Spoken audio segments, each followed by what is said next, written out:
Wednesday, August 10th, Planning and Zoning Commission meeting to agenda, or to Order, yep. roll call. Sean Koff. Roger Froman. Charles Smallwood. Sylvia Henry. Catherine Nyberger. Sam Solarson. Steve Gritman. Jessica Barnwell. Before we approve the agenda, I'd like to add under new business, under B, discussion regarding Sean Cuff. And with that, I'd look for a motion to approve the agenda. I make a motion to approve the agenda. Second? All in favor? Aye. Aye. Aye. Opposed? Approval of the minutes from the July 13th. I make a motion to approve the minutes of July 13th. I will second that motion. All in favor? Aye. Opposed? Okay, and I skipped over the Pledge of Allegiance, so we'll do that now. Sorry about that. My pen quit writing. I pledge allegiance to the flag of the United States of America and to the republic for which it stands, one nation, under God, indivisible, with liberty and justice for all. Okay, thank you. Okay, with that being done, I'd look for a motion to close the Planning and Zoning Commission meeting. Please and sign open in the if public you're hearing. coming in. I make a motion to close the planning and zoning and open the public hearing. Second. All in favor? Aye. Aye. Opposed? Okay, at 7:03, I close the Planning and Zoning Commission meeting and open the public hearing and turn it over to the city planner. Thank you, Mr. Chair, Commission. The item before you tonight for hearing is consideration of a preliminary plat request known as Creekside Hollow. It's a 80-lot subdivision on 40 acres of land. It is currently in the city and zoned R1 single-family residential. The property adjoins the south boundary of a portion of the Forest Creek subdivision and the west boundary of the Northridge various subdivisions. You may recall not too long ago, the Planning Commission considered the Northridge 6th edition, and that project directly adjoins and abuts the easterly boundary of this subject property. The property is split by a creek that runs kind of more or less from the northeast corner of the site down through the southwest boundary and then off of the property from that point. The applicant has proposed connections to the north into Forest Ridge, to the east into Northridge on 7th Street, and then to the west to undeveloped and unannexed property. Eventually, that property, at the time that it is ready for development, would then provide a longer-term connection to Clementa Avenue Southwest on the west boundary of the entire subdivision or residential area in this portion of the community. As I mentioned, the project consists of 80 single-family lots. These lots are zoned R1 and have been designed to meet our standards for lot width and lot area. The lots themselves and the layout of the subdivision all is consistent with our requirements for single-family subdivision. There are a couple of aspects of this project, though, that make it a little more complicated than a standard, just a simple R1 single-family plat, and that relates primarily to the both the creek and the need to cross that creek with a connection street, as well as the phasing of this development. Sanitary sewer and water utilities will come from the north from Forest Creek. A little bit can be served from the east through Northridge, but only a portion of that, from my understanding, in discussing that aspect of the project with the city engineer. The issue that the applicants have raised in that regard is the east-west connection of 7th Street through the plat, basically the south third of the project is served by the future 7th Street, and that street is required to cross that creek, and there is a long extended crossing that is additional cost to construct, as well as obviously because it's crossing the creek through shoreland area that there is no lot frontage on that roadway. The applicants have suggested as part of their project that they would phase from the northwest and move easterly. The issue that raises primarily is interconnection between this project and other areas of the community. There's a discussion in the staff report about a couple of aspects of that issue, and that, excuse me, that relates primarily to traffic generation on single-family homes and where that traffic will go pending longer-term development and build-out of this area. Because the first phase and second phase, frankly, that are west of the creek on this project, all would funnel to the Forest Creek subdivision. A future connection would be made to the west, but we don't have any timing or any expectation of that in the short term. So all this traffic would funnel into the Forest Creek subdivision, which right now, as it's currently sitting, has somewhere in the range of 130 to 140 residential units. All of those have one access out to Clementa. So adding a significant number of lots onto that basically one access roadway raises a couple of concerns. It exacerbates a problem already that exists related to a long dead-end roadway, what is effectively in the Forest Creek subdivision. So emergency service access to that Forest Creek has to go through Clementa and then wind back all the way through Forest Creek. And then with this, the development of this first and second phase would then wind farther down into this project with no other route into or out of the subdivision. One of the reasons we worry about that is during storm or conditions, it's not uncommon to have trees fall down across streets or whatever. And if during those periods people need emergency services, fire, ambulance, whatever it may be, it's easy to cut off these long non-interconnected roadways. The second aspect that staff raises of concern there is the traffic generation. Right now, we would consider the Forest Creek subdivision, which also has provided future connections around it, but only has one active, to be really overdeveloped for the number of lots in the project. As we discuss, the typical traffic generation that's anticipated by traffic engineers for single-family homes is 10 trips a day. That's a trip coming and a trip going, so just I know it always seems like a lot to people, but when you count service vehicles in the neighborhood and people going coming to work and a couple of cars a day, those trips add up. So we end up with a generation estimate of 10 trips per day for a single-family unit. So that Forest Creek subdivision is generating somewhere in the neighborhood of 1,300 to 1,400 trips a day just by itself.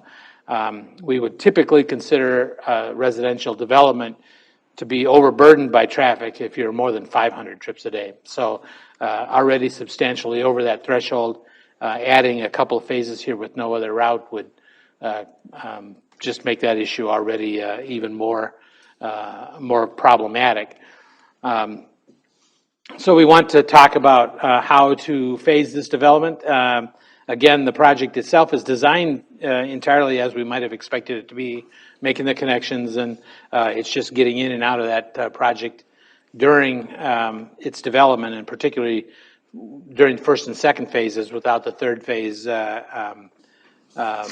connected yet, raises those problems for us that we need to address in some way, we think.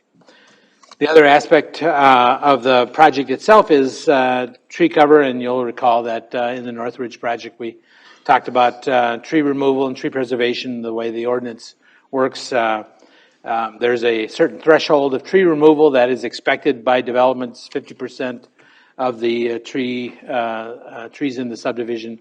Beyond that, there's a replacement requirement. And there is a significant replacement requirement for this particular project because of the tree cover in the project. We do believe that there are ways that the applicant can modify maybe some of their grading to save some of those trees at the edge of the buildable areas and reduce the replacement requirement. The applicant has asked basically to have that replacement requirement waived in this case. That has not been the city's practice, so we would look for encourage, obviously, the applicant to save more trees to the extent possible with grading and other options that might be available, but then work with the city on the remaining replacement account, whatever that turns out to be. In regard to that creek crossing, the applicants also made a request that the city participate in the cost of the creek crossing. I'll just address that briefly. That is really a city council issue, not so much a planning and zoning issue, but we do discuss it in the staff report primarily because the applicant's suggestion is that 7th Street is identified as a collector street, and they believe that it's really a street that serves external neighborhoods more than it serves this particular project. And I think the staff response to that is that while we do have it considered to be a collector, it's a minor collector, so we allow full frontage and driveways and lots to front on it. If it were a major collector, typically you would look for lots to back up to those major collectors. You might think of County Road 12 or even Clementa as examples of major collectors. So this is a roadway that serves this project, and we also note that the expectation for roadway service in subdivisions always depends on external roads that are developed by other developers, not at the cost of this site, and those roads are brought to the project area and to their boundary, and then these developers, in this case and in every case, carry on those roadways through their project to the end so that the next properties can then take advantage of that as well. Same thing with utilities. In staff's view, again, this is not a road that primarily serves external development. It serves this project just as much as any of the other roadways in the area serve those properties. So there are notes in the packet from the city engineer, a number of them, obviously, and you can take a look at any of those. We would want to talk eventually about parks and trails and open space. There is a planned pathway, trailway along the creek, which is continuation of planned pedestrian and bicycle access through that corridor, all through that area. And so we would eventually need to arrive at the appropriate park dedication requirements, fees, and credits as part of that entire system, a typical aspect of any platting condition. So with that, a long introduction to the project, so I apologize for taking this time, but staff does recommend approval of the plat, but with a handful of conditions that obviously will impact what the applicants initially brought forward. And I'm just going to go through those very quickly. I've summarized the main points. But first of all, consider modified grading to reduce tree loss and minimizing the replacement requirements, and then provide additional replacement or cash in lieu to the extent that there are remaining trees being lost in excess of that 50% threshold. The third item relates to the plat layout and to phase timing to ensure that street connections from the north through to the east are made as part of the initial phasing and construction so that we can make that connection and there will be more than one way out of this subdivision to the external major roadway. Yep. Can you say that one more time? We're asking that the plat be designed to connect all the way, say it this way, all the way from Forest Ridge on the north through to 7th Street on the east boundary, including the crossing, so that both of those external connections are made with the initial phasing. Got it. The fourth item relates to typical development agreement requirement as with any plat. Securing tree and lawn planting is part of that project. Staff, or the applicant complies with staff's decision related to waterway crossing, and that relates to that 7th Street connection. Complying with the terms of the city engineer's report that is in your packet. And then finally, any other recommendations that Planning Commission adds to the project consideration as part of their hearing. So with that, Mr. Chair, I'd be happy to answer any questions that I can. I have one question, just to be clear. So what you're saying is you guys are recommending to, go along with this under the idea that during the first part of the project, they're gonna create 2 openings. So that would be a stipulation. That would be- there would be a that's our traffic release recommended. on either end, and people would be able to get out on west or east? Is Yes, that what I'm drive all the way understanding? through the project, basically. So they would do that, and before as they were starting the first part of the development, Well, once they're ready to open up that first development, that street is constructed as part of that, with the bridge and all that stuff, okay. yes. All right. I have a question. Do you plan on recommending that Phase 3 is Phase 1? That's one way to think about it. I think there's probably, I'm sure the applicant probably doesn't want to try and build all 3 phases, all homes all at once, and we certainly let them speak to that. I think our issue is Phase 1 would include 7th Street and then the connection north to Northridge, Okay. that roadway, and then whatever lots front it. So kind of an inside-out phasing instead of the 3 blocks. Because Phase 3 is closest to the creek crossing. Correct, yeah. Okay. So according to these numbers, 10 trips per day, it says by the end of this, there'd be 200 residential units, so that's 2,000 trips a day. So, but if there was an exit either side, how do you do that then? You just divide that in 2 and say it's gonna be 1,000 each way? Or Well, out of this subdivision, there will be about 800 total trips, if you think of 80 units times 10. Okay, So if there were an equal distribution of traffic, there would be 400 one way and 400 the other. okay. And right now, you said there's 1,300? About 1,300 out of the Forest Ridge, projected out of the Forest Ridge subdivision by itself. If everything goes north. Okay, so if this happened with the proposal to have 2 ways out, would the traffic in the Forest Creek neighborhood be less or more theoretically? Thank you, Forest Creek, not Forest Ridge. I apologize. Sorry, It's okay. sorry. You had me confused a little bit, but I don't know, I'm not a geography guy. So would this cause traffic in that neighborhood to be about the same as it is now, less, more? If they did it with that recommendation that there's 2 exits? It's possible that some of the Forest Creek traffic might circulate south through this area, and that some of it then would continue to go west to Clementa, so there'd be probably a redistribution of traffic. Okay, The total number of trips are going to be the same because it's based on the number of units. But our interest is in trying to increase the distribution pattern instead of just concentrated in a single location. so basically what you're saying is the new developments would all go to the east probably, and the people that are in the existing places would probably continue to go to the west? I'm assuming that's probably the case. I haven't done a trip analysis Okay. on the Forest Creek, whether some of them would be incented to come back through this subdivision or not to Right. get Okay, eventually east or south. But and we know that none of these are perfect situations because the entire network is not being built out in any case with this subdivision. Obviously, there are still exits out of Forest Creek that would be future, other exits out of this project that would be future to the west and to the south. So we make the best of what we can, but we try and avoid making things any worse than we can possibly avoid it, Right. I guess, so.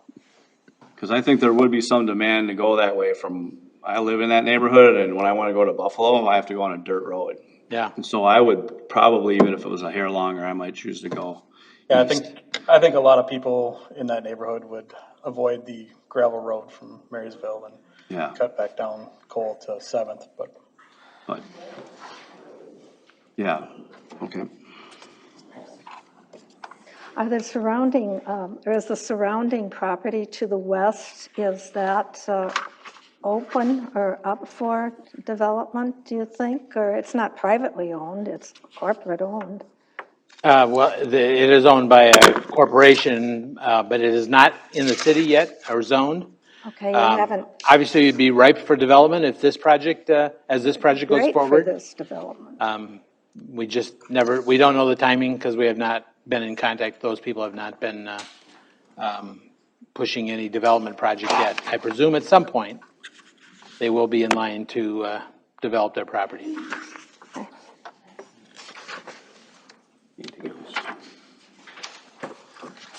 Okay, with that, I'll open it up for public comments. Again, if you want to make a comment, please limit it to stepping up to the podium, giving your name and address. If anybody wants to make a statement or any concerns, you want to step forward?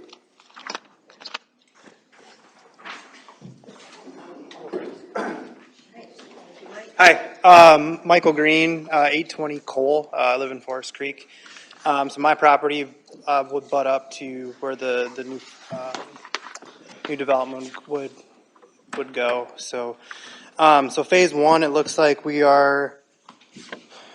And so help me understand. So the house numbers on phase one, is that, so I see like 1, 2, 3, 4, 5. Is that the order we're going to build the houses, or what's the plan with that?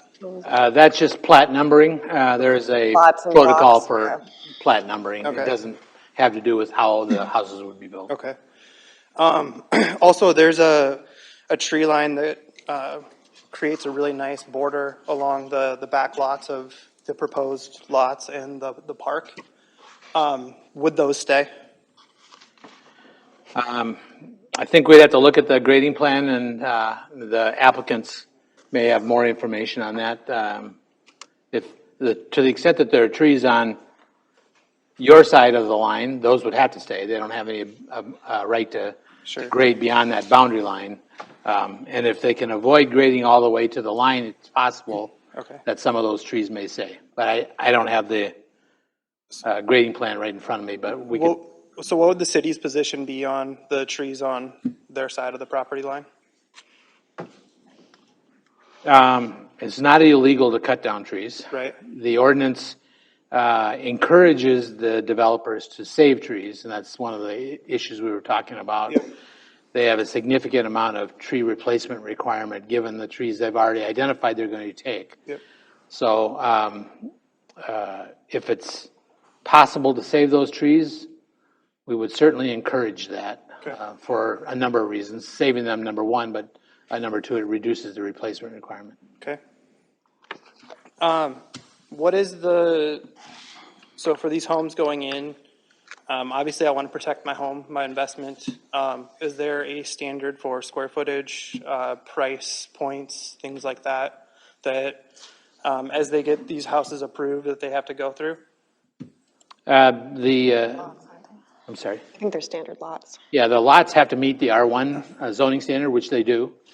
Not the lots though, the houses. The houses, there is a standard that the city has for house size, probably is below the threshold that we typically see homes for, but they would have to meet that code. Okay. In terms of price, the city cannot actually set pricing like that, but Right. the applicants may be able to give us some idea of what their target is. Okay. Okay. That's all I have for now. Thank you. Thank you.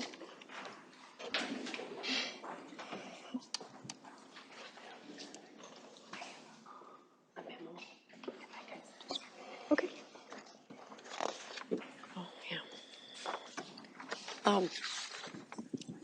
Good evening. I'm Ellen Sones, and I live at 5324 Clement Avenue, so I'm west of the property that's is the subject of tonight's meeting. Mostly, I don't want to, because I put everything in writing, pretty much what I'm concerned about. I don't want to dwell on this too much, but I am seriously concerned about the tree loss. I look at that as a natural resource that is going to be severely impacted. We look at developments like this through the lens of, well, does it meet our R1 zoning standards? Does it meet our ordinances? Does it meet the MPDES permitting by the state and MS4? It meets complies, but we don't look at it closely through the lens of the natural environment, and that's what's really at stake here. We've got a nice 40-acre parcel with hardwoods that are just unbelievable. This is an old growth forest prior to settlement. We don't have that many of these left. I've got a small remnant on my land. There's this parcel. There's the parcel southwest of me that's our original forested area. Wildlife rely on these parcels to move and get around. And if you start cutting woodland apart, you've just lost something very priceless. And the tree canopy creates a carbon filter for carbon. So it's carbon sequestration.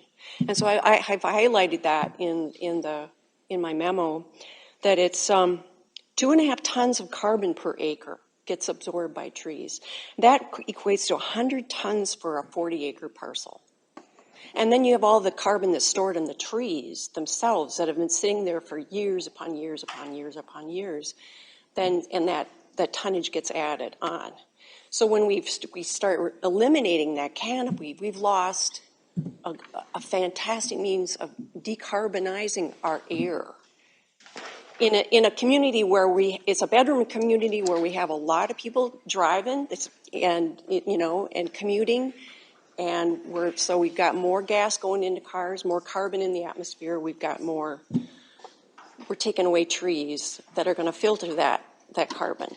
So you see my heartfelt sorrow in seeing all this precious woodland go away that's been there for a long, long time. And once it's gone, you can't get it back. You can't.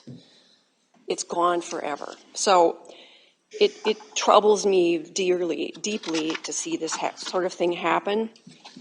I mean, I have a lot of issues, with the floodplain and the stormwater. Oh, speaking of stormwater, you've met the MS4 requirements, putting in the amount of hard surface and the number of rooftops, and you've got your ponds situated in the site to maintain or to uphold water quality for the area. But the ponds take down hardwood forest. So you're hitting one resource to save another. You follow me? It's just troubling to see that sort of thing happen. It's just poor planning. It's really poor planning.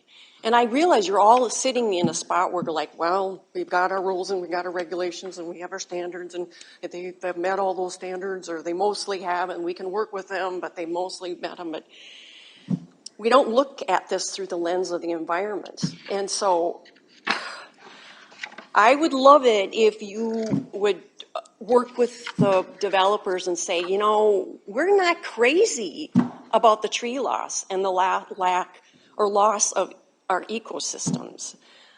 We would love to see this be a parkland dedication. We would like to work with you and gain resources, economic resources, working with the state, with the Trust for Public Land, with the DNR. There's great programs. You can apply for funds. They pay the developer out, and then it turns into parkland. That would be ideal. But another option would be like, let's not think about this as low density housing, because it's really high density, because you're impacting so much land. You're having to grade everything out to put all these pads in, which means loss of trees. You're taking out 200, 300 years of topsoil from below that woodland, hauling it off a site, getting a lot of income from that. All the hardwoods get, taken down, sold for lumber, just really nice profit there. Then they come in and with their dozers and they scrape and compact everything down. So now we had a real nice infiltrating ecosystem with our woodland, and it's all compacted. And then you've got to build a house, and then you put this much topsoil back in, and then you water because wow, I can't seem to get the grass to live because the ground underneath is so compacted. I see this all the time in my line of work. I've looked at hundreds of plans, development plans, and I critique them, I redline them, and say, we can do better. We can do better than this. And I would so wish if you would do better here. I think there's a great opportunity if we just think outside the box. And if I sat on the planning commission, I'd say, I'm not voting for this because we can do better. We can. I don't know what else to say. If you have any questions about what I wrote in my memo, I'm happy to. I should say, by the way, so obviously I'm passionate about this, okay? So I'm a climate action planning strategist for Hennepin County. That's my job. So the Board of Commissioners for Hennepin County said, we gotta plant more canopy. We've got heat island problems. We got flooding going on. We got all these issues. We got to decarbonize. What are they doing? They mandated 1 million trees be planted by 2030. And it's my job and staff's job to make that happen. So we're scrambling. We're scrambling to try to replant trees that we've lost all through the millennial. And with emerald ash borer coming right down, it's going to hit here too. You're going to lose a lot of trees with emerald ash borer. It's coming, people, it's coming. So the fact that we would take down hardwoods is beyond me, and it's near and dear to my heart when I'm for my job, I'm trying to plant trees and save, react to climate act. I don't know whether you got any naysayers here, but I strongly believe it. It's happening. We've got heat island problems. We've got our dirty air and air quality issues. Trees are a big part of that, of the solution. And it hurts me to no end that we're looking at stripping all those trees off. Oh my God. I'm sorry. I won't take up any more of your time, but I do the right thing, okay? Please do the right thing. Please don't. Thank you, Ellen. Hi, I'm Jolie Holland. I live at 207 Garfield Avenue. You know what makes me sad and just breaks my heart is I see kids out there playing out in that forest, and I go out there. There's so many beautiful birds and hawks and ducks, and I just see it being ruined. And here, Montrose, one of the things I loved about it was we've got that beautiful Lent Park for the kids, and then there's that kind of forest area that you can walk in. I see kids out there. They're having adventures out there, and I see people walking out there and just having such a wonderful time with those beautiful trees. I think if there can be something done where they buy out the developer, keep that for Montrose, make a beautiful park, it would be a real diamond in this rural community to keep those beautiful trees and that creek that's going through there. And you see deer tracks, all sorts of animals out there. It just breaks my heart to see a development go there. Thank you. I'm sorry, I didn't catch your name. What was it? Jolie. Okay, thank you.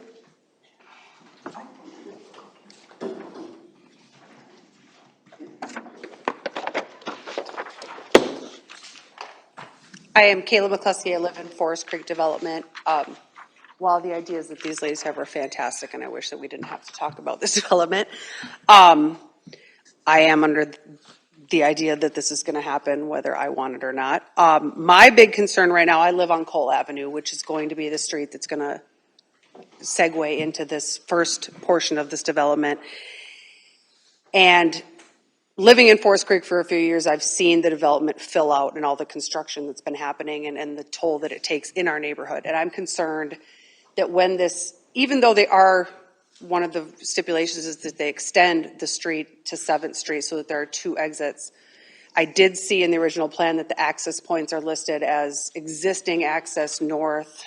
I don't even remember, I don't have it in front of me, but the idea of having construction equipment coming and going and grading and large construction equipment for years through our neighborhood is not safe to me. We have a lot of young kids that live on our streets. Forest Creek Park, the main access is on Cole Avenue.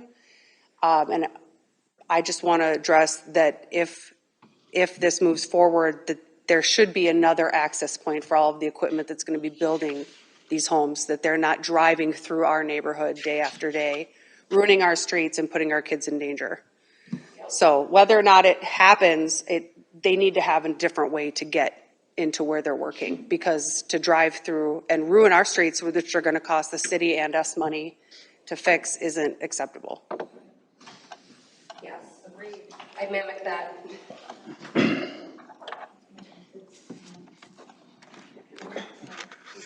Anyone else? Yeah, my name is Les Thorson. I live on 210 Garfield Avenue North. If you look at that little square up there, their dark square, I own that little long white square, that long skinny one there. Are you talking about the map on the right, upper right? Yeah. That's the part I own. The white one? Yeah. In the middle? Okay. And my main concern is there storm sewers in that. I've already been flooded out of one marsh by these development over the years. Because all that, my home farm was where the ballpark is. If you hit a home run into that development, that's where the farm I grew up on. Okay. Now they brought all that water back behind me. And I had a little road back there that had a 10-inch culvert and 6 inches of dirt. Never a problem. Then they brought all that water down there. I ended up putting in a 16-inch culvert, and I had to put 3 feet of dirt to keep from flooded. And they wrecked my marsh. Because years and years ago, it dried out, and I took a tractor backhoe back there. And I probably went as deep as, this, all the way down, dug a pond down each side. I had about 30 feet of cattails on both sides, and the rest was all nice grass. Then they brought all that water from the ballpark here. Now I'm flooded. The whole thing is cattails. So they wrecked it. And I just can't. What they say they're going to do and what they do is two different things. And I got, even when they did that Garfield Road, they said they were going to lower it 4 inches. I come home from work and they lowered it 4 feet. My driveway was like this. I got pictures along here if you guys want to see them. I believe you. What these developers say they're going to do and what they do is two different things. When they flooded the back end back there too, I had to laugh. I got a bean field back there this year, but that year when it flooded, and part of my field was flooding out, and the engineer came back to with me and said, "Oh, you got a nice duck hunting spot here," and it turned out they put a culvert back there, a nice concrete one, about this big around, but the water'd have to get 6 feet deep for a drop of water to get out of there. So I had to show them where the culvert's supposed to go, and actually, I insulted them. I said, "They actually pay you, dumb assholes?" What they say they're going to do, and what they do is two different things. And as far as that woods is concerned back there, hell, I grew up in that woods because I grew up on that farm there. And to me, it'd be a hell of a shame to destroy it. Eventually, the way they want to make this Montrose building that, perfect place to have a park. Make that woods into a nice park. You got a nice creek there. Have some picnic tables along there. Perfect park. You lower it, you'll never have a woods again.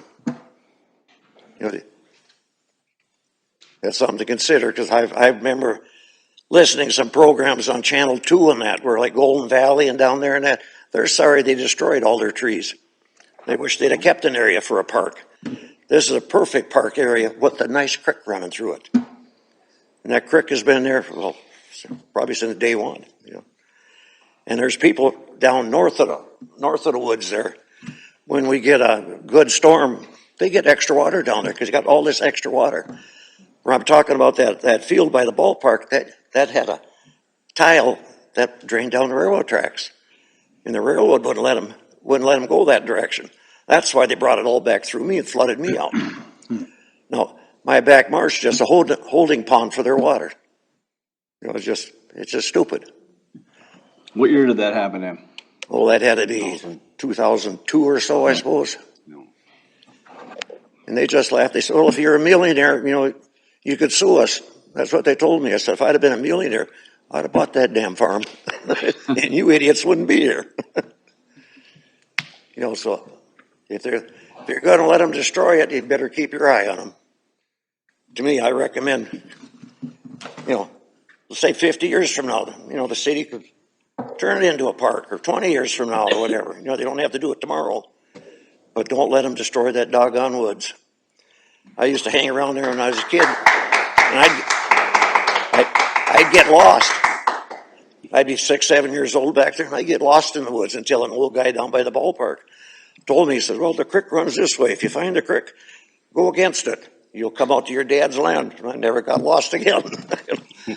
But the Boy Scouts used to go back there and camp, and, you know, it's just been a community forest, you know. I never heard of any trouble back there, you know, never any drug problems or anything back there. And it's just too nice of woods to destroy. Yeah. Thank you. Thank you.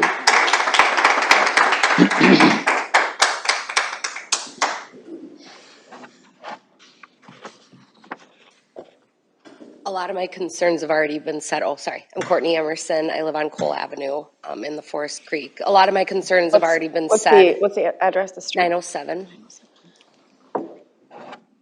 Everybody's kind of already said how we feel about it, between the construction equipment going and coming from our streets, ruining it. Eventually, we as homeowners are going to be responsible for replacing that. Not ideal. And that forest is the little shade we have in that area right now, because technically Forest Creek is still a newer development as well.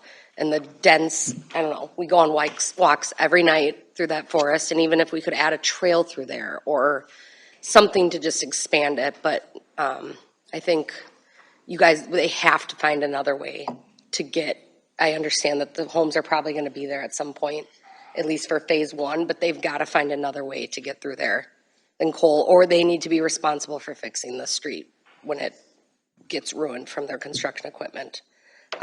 But the amount of traffic that's going to go through there, there are a handful of kids that are under the age of 4 that live on that street. Like probably more than actually a handful. There's probably at least a dozen that live on that street that are under the age of 4.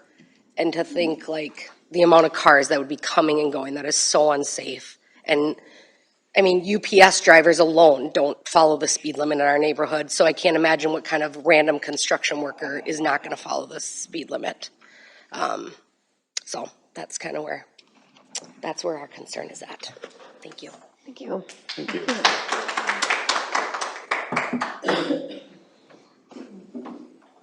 Anyone else?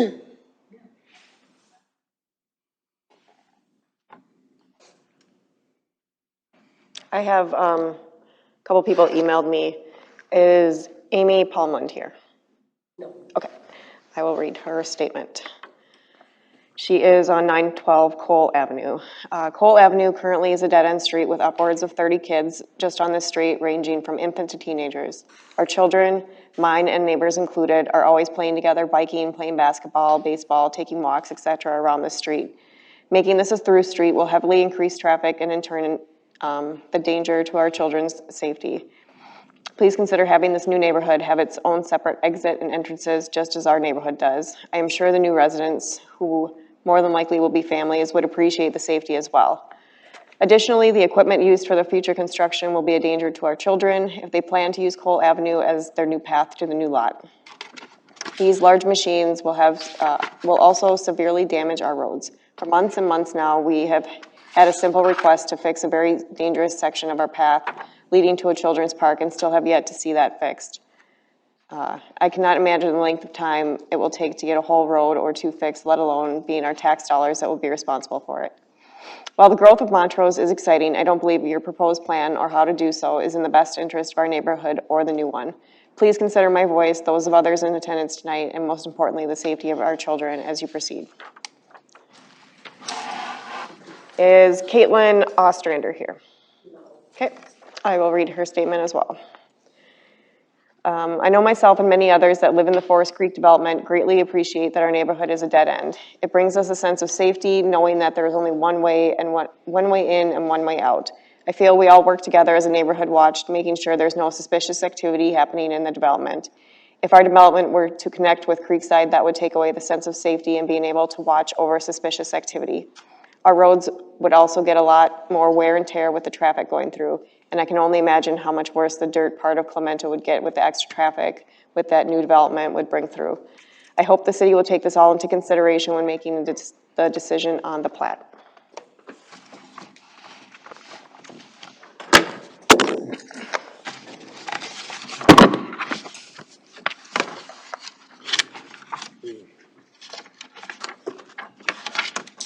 Do we have someone here representing the developer? The developers are here, yep. Okay. Would you like to say anything?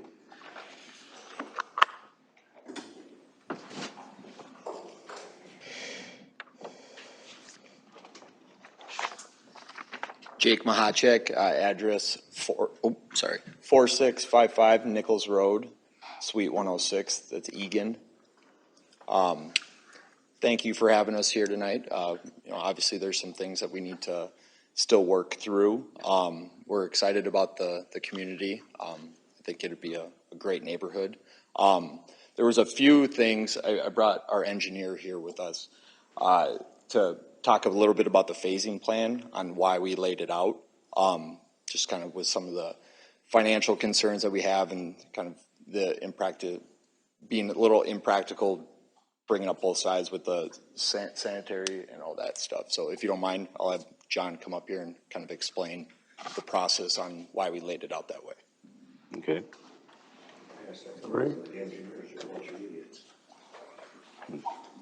I'm John Molinaro, Pioneer Engineering, 2422 Enterprise Drive, Mendota Heights, Minnesota. So we laid out the job, followed the preliminary plat that was approved in 2005.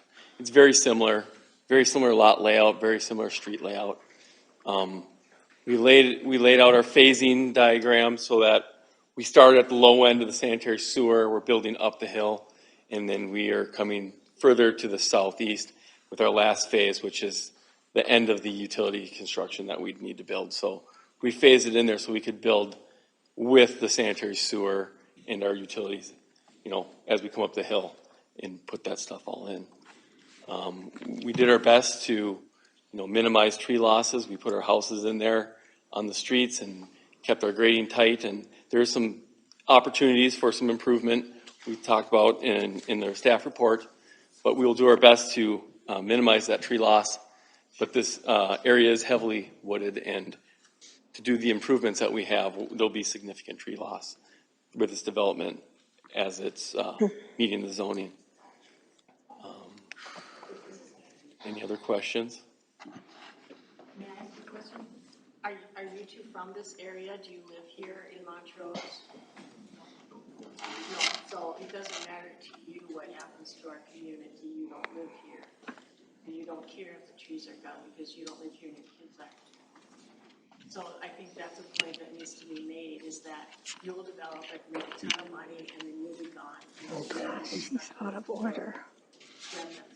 We need to get this on recording. We can't hear you from back there.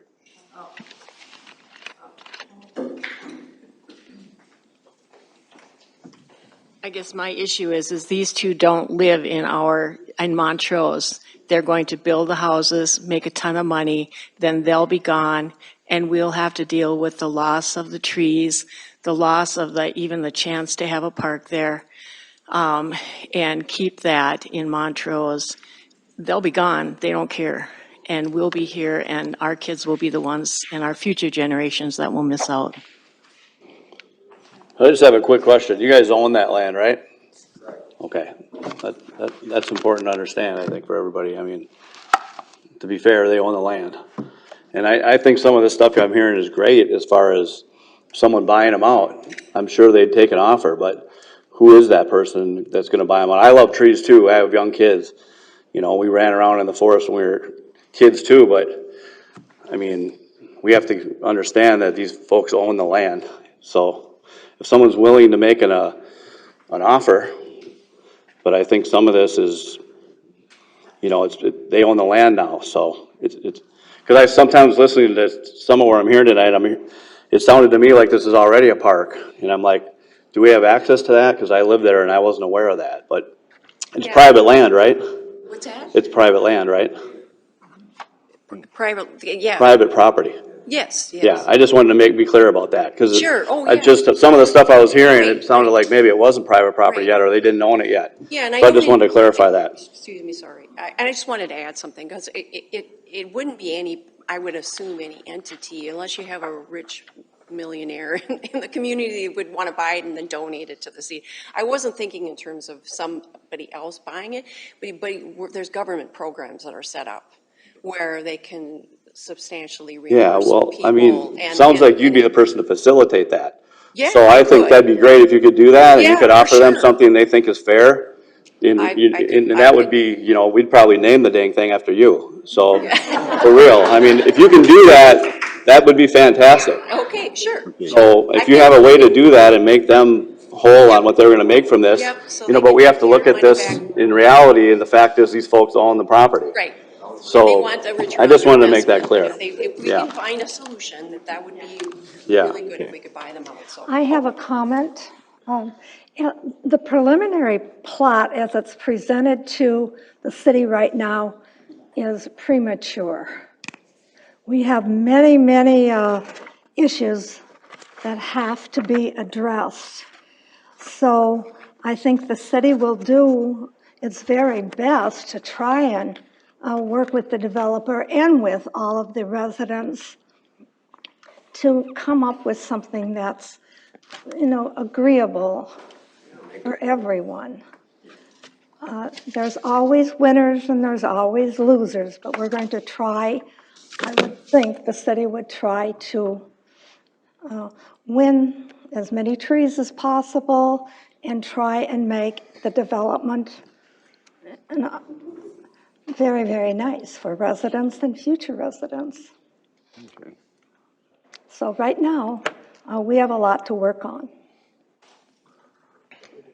The planner has done an excellent job of making working points, or whatever you want to call them, to address your issues. And the engineer has 62 issues that he's addressing, or they're addressing.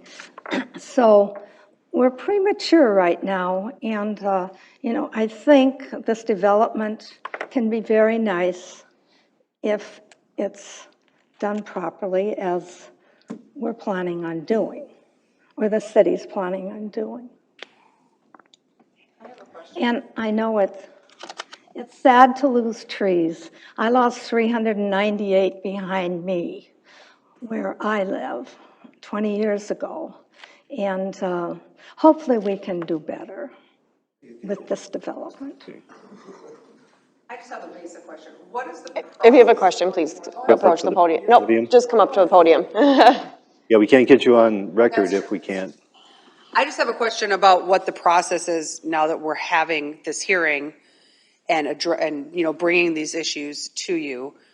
What does that mean going forward for the project? What, is it something that the planning committee decides, or they come back with answers, or what's the process? Just out of curiosity. Mr. Chair, I can address that. The state gives the city 120 days from the date of application to consider a preliminary plat. So the Planning Commission holds a hearing and makes a recommendation that goes on to City Council. City Council's final decision has to happen within 120 days of that application date. Which was when, sorry? Gosh. I'd have to look, I'm not sure. Sometime mid-July. Yeah, about a month ago. So we could look up the exact date. Yeah, it was, Okay, yeah, it that was sounds right. probably around then. So 120 days from that date, the council has to have made its final decision on the preliminary plat. And obviously, staff has made a number of recommended changes to the applicant's program. Obviously, the neighbors here have made a number of comments related to all the way from, I would say, major tweaks to a change in the proposed use. Those items the Planning Commission takes under consideration and then makes their recommendation to council. The council is the ultimate authority deciding on the preliminary plat. If the council approves it, and approves it usually, if they do, they approve it with conditions.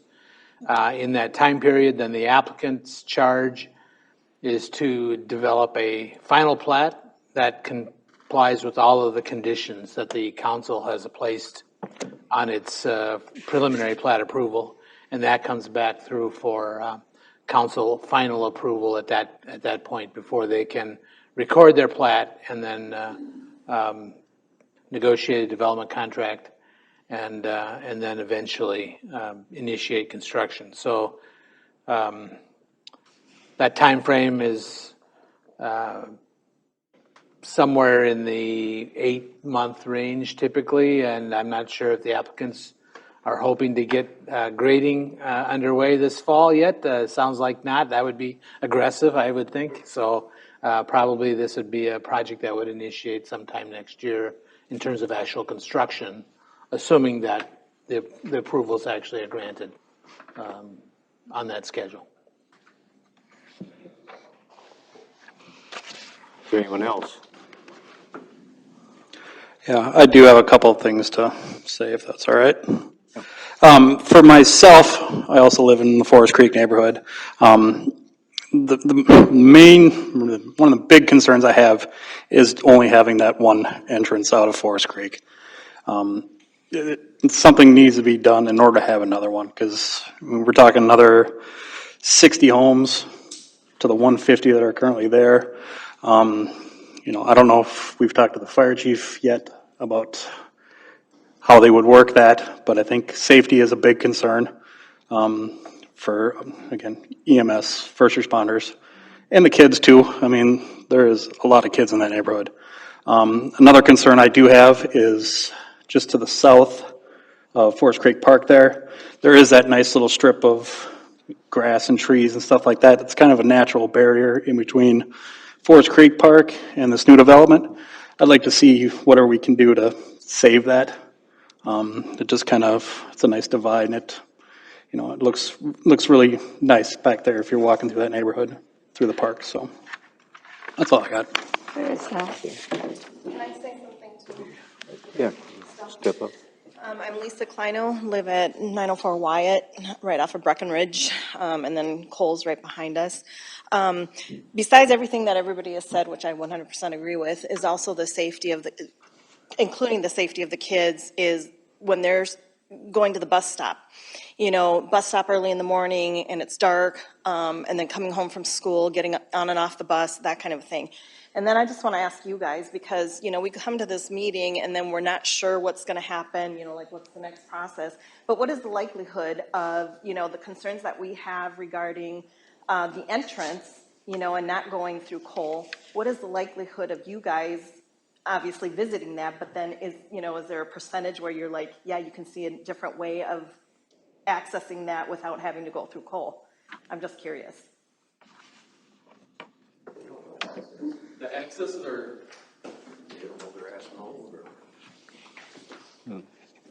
A lot of the John Mulliner with Pioneer Engineering. A lot of the accesses are set through the city trunk utility plan, or trunk and street plan and utility plans, and this is a minor collector street that we have connecting up on the east side right now, and is a collector street which is Cole. So we are making those connections through the development for that city network to be completed. Will they consider others, or have they considered any other access points? Or that's just not possible? We don't have ownership of that property. We have the collector road. If you look on the map, that major east-west roadway is the minor collector. That stretches to a future neighborhood which could possibly connect to Clementa. And then the connection north-south is on the very west side is to Cole. So that is the other minor collector. So what about doing, obviously this goes against the forest part of it, but what about doing phase 3 first? Since there's no other way out, doing phase 3 instead of phase 1 first. Our proposal was to do phase 1 first because the sanitary sewer connection is at that northwest corner of the property. So we have to make that connection. So to build all the infrastructure through the development to the southwest corner is significant cost for no buildable lots at that point. I mean, we could put them all on at once, but that's really not something that we feel is efficient. I have a question. So do you guys own the land where the proposed eastern exit would be? Is there, would someone else need to purchase land, or who owns that land now? No, I'm the consultant engineer, so I'm not the owner of the land. Yeah, but I'm just saying, you know the map. The property owner owns all 40 acres, and the connections to the east and the northwest are at our property boundary. So feasibly with the property that's owned right now, the new connection could be done on that property. Is that what I'm understanding? That's correct. The connection. There's a road or something that would connect to currently, or something that would feed into? All I'm asking is, are you guys, does the property owner have the ability to make that happen in reality, to have another exit? As with what property they own right now? With our property that we have right now, there's 2 connection points that are existing. There's a future 3rd connection point on the south end and a 4th on the west side.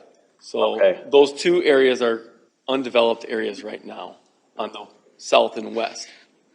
So you're saying in the future there could possibly be 3 exits out from those new developments? Is that correct? Now one of them is feasible based on the land that the owners what they own, right? I believe there's 2 connections right now. There's 2 connections that are possible 2 connections right right now that are paved right now, currently. That you guys would be connecting up to, that butts up to the land we're talking about? Yes, when our development is fully built out and nobody else does anything around us, there will be 2 finished roadway connections out of this development. Okay. And one of those go directly to that, what is that, County Road 25 or 12 that runs north and south to Buffalo? No. 7th Street. 7th would. You could take 7th all the way out to County Road 12. County Road 12, yeah. Yeah. Okay. Otherwise, it's just gonna be the Cole Avenue and then 7th Street. Right. Yep. But yeah, 7th will take you out to County Road 12. Okay. And so the one lot is all farmland, right? The first phase, isn't that all farmland right now? That is all farm field. So it's the second phase, or is it 2 or 3 that's the wooded lot that people are concerned about? Yes. That's the southern half of the project. Okay, and what percentage of that lot has these old trees on it, do we know? Is it half the lot, half the property? It's heavily wooded outside of the wetlands in the creek. Right. Most of those trees are, Mr. Chair, Commissioner, most of those trees are in that south half or even south third. So when we're talking about, are we talking about this yellow over here? No. No? Down here? We're all in the red. Their property's all in the red. It's all in the red? On the red. It Okay. looks like about 70% is built with forest. 70%? Of the second phase. Of the second phase, so. Okay, let's. What, 35% of the total phase, something like that? Okay. But in order to have the connection points, you have to get through there, right? Correct.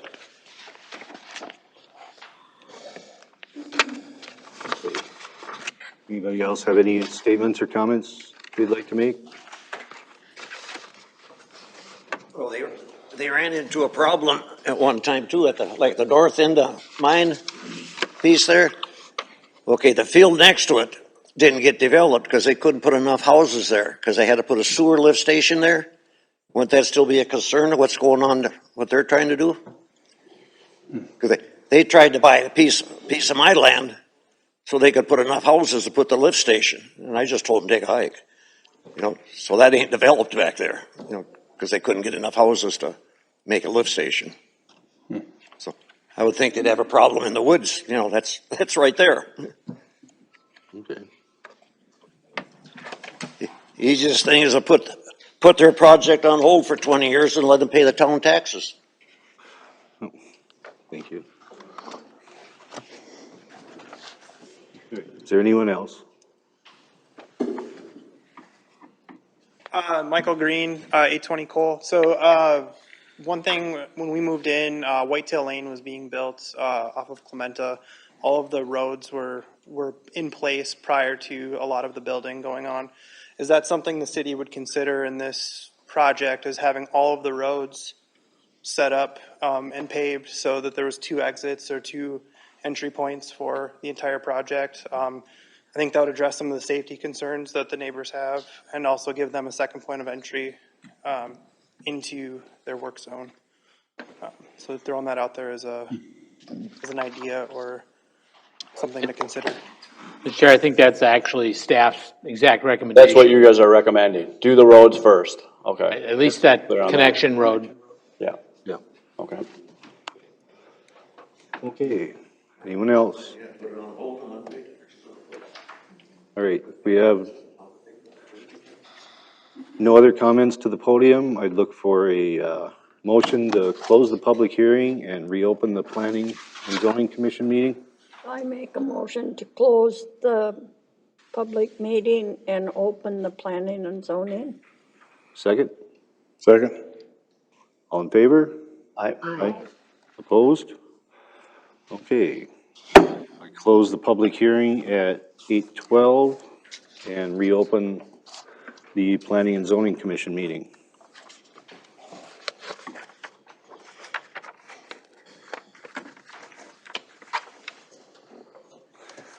I have gone up there and walked that property personally and reviewed the paperwork, and this is the lengthiest tree inventory list I think I've ever seen since I joining know. with It's a long the one. city commissions in over 20 years. It's a very heavily wooded area that is a big challenge to develop. Yes. Anyone else have any? I guess my question would be, is it possible to, is this first phase that's completely on farmland, is it possible to A, build the roads first, B, complete that, or approve that? And then after that's all done, then come back and talk about this area that's wooded? I mean, is that even a possibility to break it into I don't believe phases so. like that, or? From does the a whole thing functional have- standpoint, the developer will want to break it into phases, but I'm not sure that we have the authority to approve Right. only a part of it. Only a part of it, okay. Yeah, I mean, it's all one piece of property, right? Yeah, Yeah. yeah, and they do own it. And what's the time period? Do we have a time period roughly? No. I mean, can you even ballpark it? I mean, are we talking 5 years, 3 years, like for completion? For a build out? For the complete, like, well, I mean, not every house filled in, but like, I mean, I guess like what would be the time period for to complete the roads if that was the first part of if that was the first phase to complete the roads, and then like maybe then kind of build up that, I mean, obviously it depends on the market, right? Right. Yeah. If the market continues to be stable, I would say 2 to 3 years. 2 to 3 years for the first part of it, the first phase, or the whole thing? For the whole thing. For the whole thing. For the street improvements to be in. I don't think all the homes would be built in that fast. Right. But I would say that all of the infrastructure would be in that 2 to 3 year time. Yeah. Best guess. Okay, so when would you foresee the most traffic, like from construction vehicles? Because, I mean, we've been out there long enough where that neighborhood wasn't built up very much, and they've constantly been building houses since we've been out there, and to be honest, I haven't noticed a lot of traffic from that. You know, it's a house going up here, a house going up there, but like, doing all the grading and getting all that ready, I mean, what are we talking about as far as like machinery coming in and out of there? I mean, what's it really look like? Could you step up to the podium, please, so we can? Yep.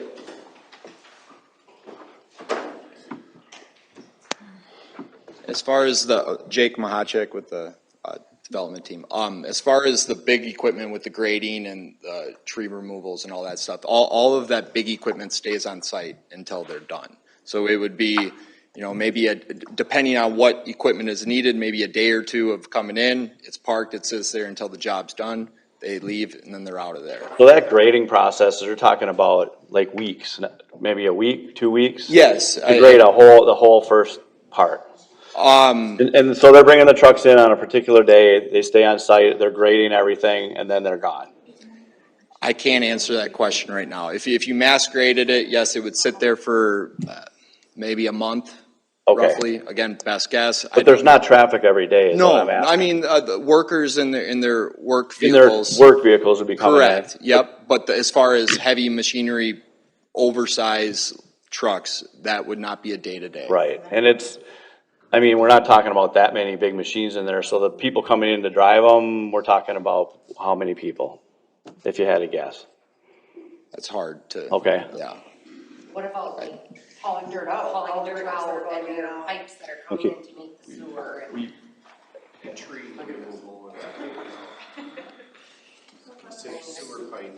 So with this kind of construction, we're gonna see grading operation occur for about a month, I would guess. And this site is balanced with dirt on site, so we're not hauling a bunch of import in, we're not having a bunch of export with this project.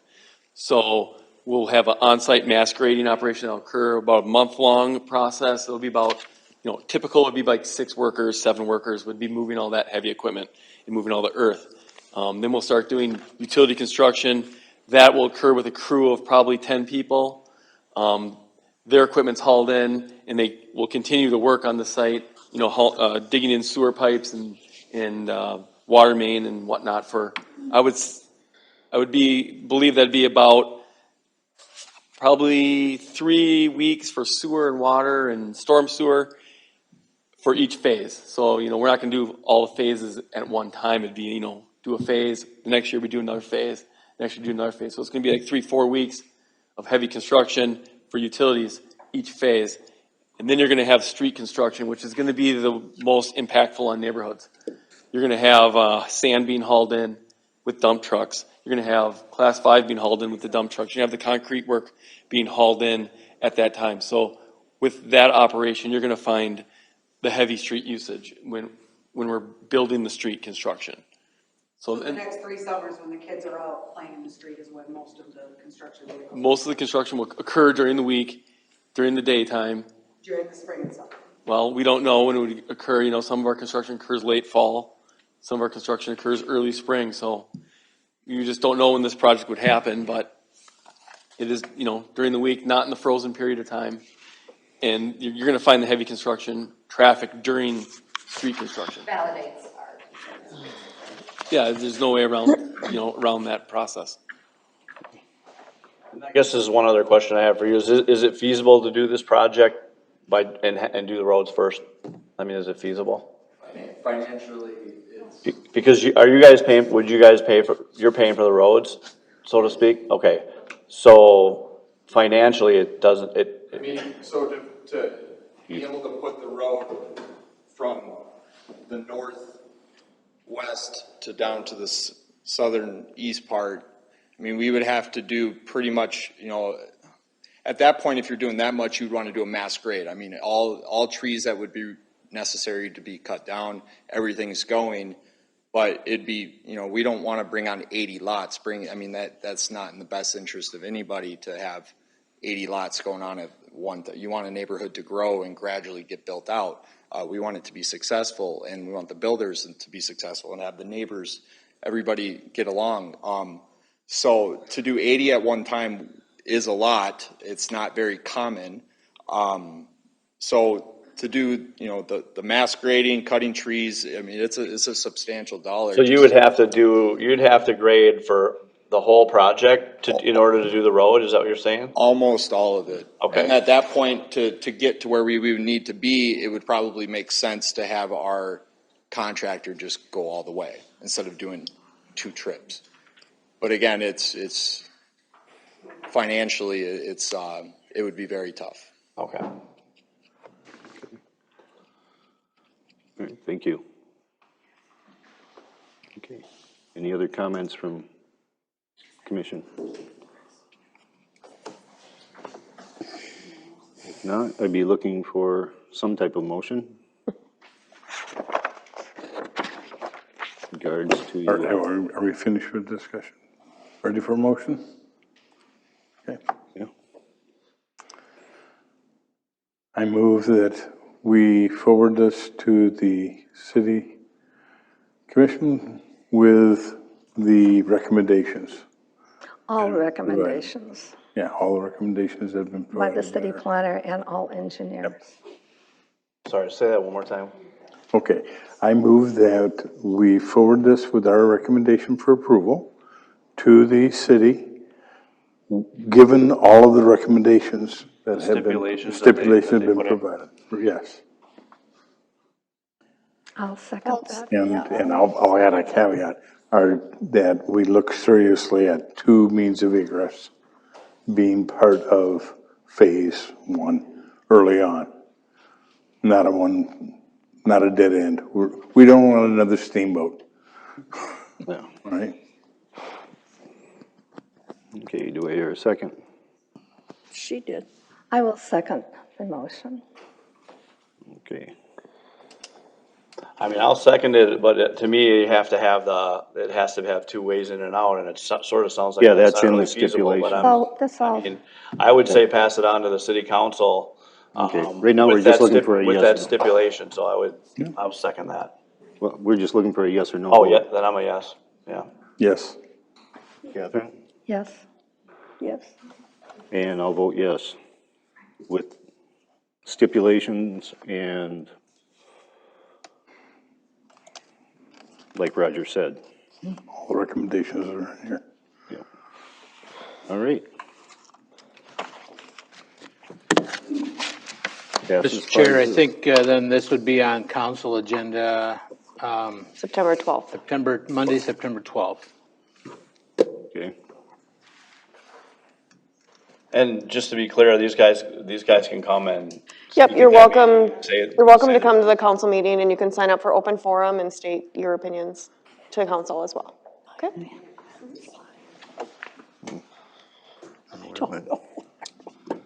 Okay. Any old business? Is there something else from Mr. Gritman or staff that? No old business. I will just say that the. Excuse me one minute. Thank you. Thank you. If you could keep your discussions to the outside, we still have a meeting to finish.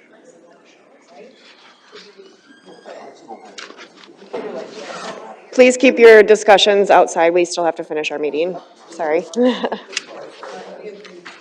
Okay, thank you. I'm sorry, go ahead. No problem. No old business. On the new business item updates, City Council did adopt the fence code amendments that Planning Commission had passed on at your prior meeting. And so those are being incorporated into the code. See you again. Yep. Roy, Les, can you bring it outside, please? Gentlemen? Hey, guys. Gentlemen, we're still trying to have a meeting. Mr. Thorson, Mr. Henry. Gentlemen? Hello? Can we have a discussion outside? We got to finish our meeting. Thanks. Thank you. Again, sorry, Mr. Gritman. No problem. Just the update that the City Council did adopt the fence ordinance amendments that Planning Commission had held hearing on and passed on. So increased fence height in rear yards and some changes to the materials and setback requirements that had been part of your prior agenda. So that was successfully adopted by council. As was presented to them, they didn't make any changes to They your did not make any recommendation? changes, no. Okay. Okay. The amendment, there's a issue about Mr. Cuff missing 3 meetings. In our bylaws, missing 3 meeting is grounds for dismissal. It doesn't require dismissal. Ultimately, that is up to city council. I'd like to give Sean a chance to speak for himself. And we can vote accordingly afterwards to recommend to council. Okay, sure, I mean, and I completely understand, you know, I mean, when you're, you know, and when you decide to do something like this, that being here is a big deal. Just so you understand how I ended up here, Kirby, I don't know how to say his last name. Moina. Moreland, yeah. He called me one day and asked me if I would come be part of this. And I didn't even know really what it was, but I know Kirby and I thought it'd be a good idea to, get involved in local government and learn some new stuff and meet people. And I just thought, I had a certain perspective that maybe would be helpful. And so I agreed to do it. And when I did that, I told him, I said I coach baseball in the summer. And so I wouldn't be able to, there'd be some meetings I would miss. And he said, and I remember, because to me, that's a big deal. I mean, when you commit to something, you commit to it. And I totally understand that. And so I said to him, there's going to be some meetings I'm going to miss. And he said, everyone's got a life to live. And that's what he said. And What did he say?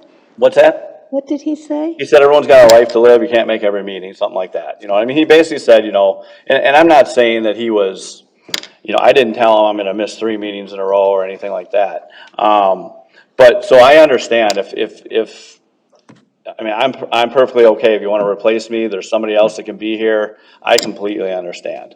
And I have no problem with that. I won't have any ill feelings toward any of you because honestly, I mean, we're all busy, but I mean, in the summer, that's a priority for me. So going forward, I will probably miss the meetings in the summer. It might not be 3 in a row, but I would probably miss the meeting. So if you're gonna vote and the council's gonna vote, just, that's where I'm at on it.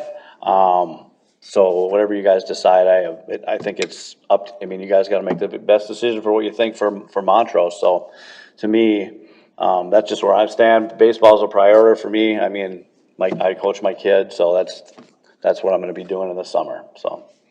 Yeah, that's all. I understand, and I thought probably that's exactly what happened, was patronage is basically what took place. Yeah, And, but still, that is more or less a laundering, our laws. And that's not good either. So that's my view. yeah, no, I completely That's understand. my view.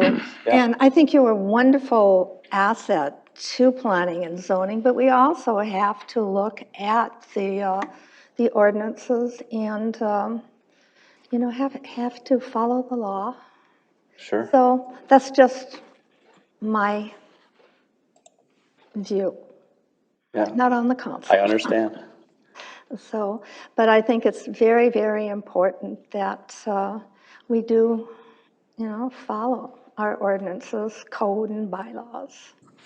And I don't think we can launder them to fit one person, whether it be me, you, or whoever. Yeah, I But completely understand your point. Yeah, so it's just the ethical issue. okay. Do you have something, Sylvia? I just feel when you take an oath of office, you belong here. I think in all the years I've been on, I probably missed 3 meetings. Right. Well, It's just, it's important to not adjust the laws to meet a certain person's circumstances. Right. all right, thank you. Roger? My 2 cents worth is we've missed you. Okay, so your absence has hurt the community by not being here. But sorry to hear I'll that. change your chair and keep you here.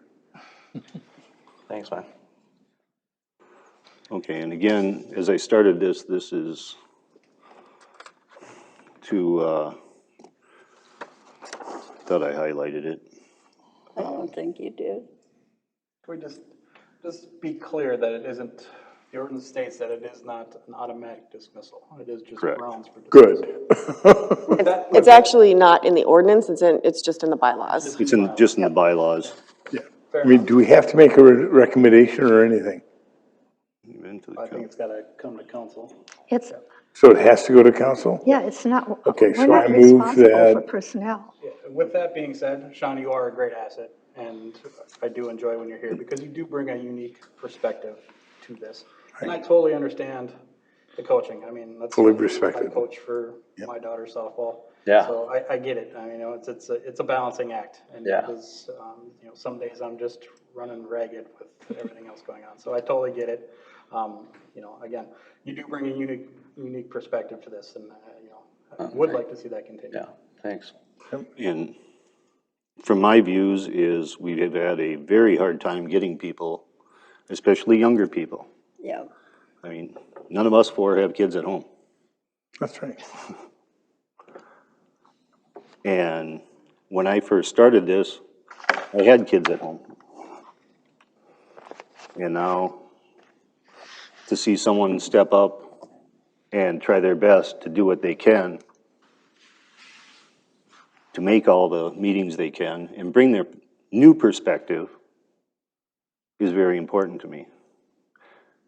And on another point, we don't have an even number of people, which, Or an odd. That's an odd number of people? yeah. We want an odd number. It's a lot easier to conduct business with unique perspectives and an odd number of voters. So, somebody want to make a motion to send to council? Yes. I'll second. Make a motion that we ask you to stay and recommend to the city council that they continue supporting you. Do I hear a second? I second it. Okay. Catherine, how do you vote? I say yes. To keep I it?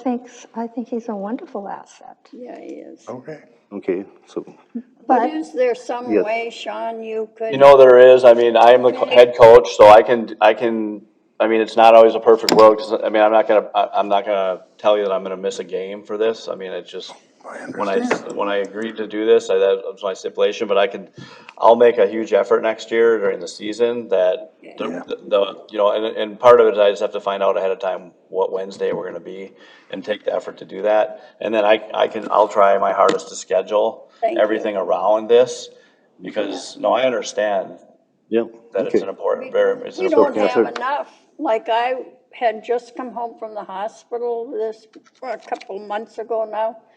And Jess said for me not to come. Right, and you But came I anyway. was gonna make an effort Yep. to be here. Yeah, Well, we had to cancel it then. right. Okay. So you vote to Yeah, keep keep him. him? Okay. I vote to keep him. Roger votes to keep him. Yeah. You can abstain or? Yeah, I'll abstain. he's gonna abstain. Yeah, he doesn't wanna vote for himself. 4-0-1 to I just have a recommend to question, council though. to advise Sean Cuff to stay on Planning and Zoning Commission. Do we have the authority on the Planning and Zoning Commission to make personnel recommendations? I thought it was just up to the council. It's similar to when you appoint the commissioners, you just make a recommendation and then council makes Yeah, that final all we're doing is determination. making a recommendation, Right. I Okay. believe. Okay. Jess, you got anything else? No? Okay. Then we'll look at Wednesday, September 14th, 2022, here at the Community Center in Montrose at 7 PM for our next Planning and Zoning Commission meeting. And I will adjourn the meeting at 8:30. I make a motion to adjourn. Or did you do that? I think I just adjourned it. Okay. Okay. All in favor? Aye. Okay. What's on the agenda? Meeting We're adjourned. not real selfish. Yeah. I'm not sure yet.